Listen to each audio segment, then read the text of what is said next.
really didn't, I don't know if I didn't understand, or I kind of like made fun of coaching and coaches, and this kind of like cyclical idea of like coaching coaches to coach coaches about how to be a coach, and on all of these things.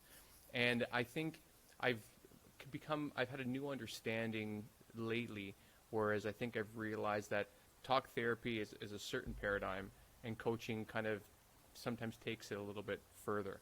So I was hoping maybe you could explain to listeners and to me where you think like a traditional talk therapist ends, and perhaps where a coach might begin. Sure.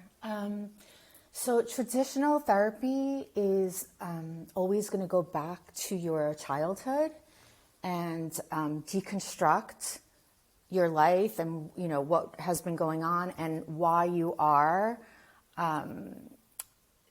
being and feeling and acting the way you are today. Whereas coaching is very goal specific. So instead of going back to childhood, you're going from where you are right now and forward. That's right. the main difference.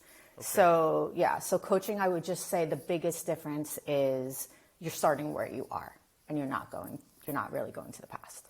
Okay. I like that, because I'm sure in any profession there is going to be like your snake oil salesman, people that are just kind of getting by for whatever, and then your coaches that really care, that are really taking more time to help their clients get to where they need to be. I know I've read in several books where they say like sometimes a great therapist could even be a friend, as long as like you trust them and they're a great listener and they have your best interests at heart. Because I think sometimes there's a bit of both that's needed, that like sometimes if you can identify what you're doing or what your childhood was like, or like the relationships and beliefs, like you Yes. said, that are in your head, then you can't it's hard to just move forward, because maybe there is some sort of trauma that you're still dealing with, Yeah. or like little basic things that you can't move past, so you kind of keep tripping when you're trying to move forward. So how you said, like, you know, reprogramming certain thoughts, like what does that look like? Like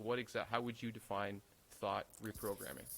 So 95% of who we are by the time we're in our mid-30s is a repetitive set of beliefs, thoughts, emotions, and results or behaviors.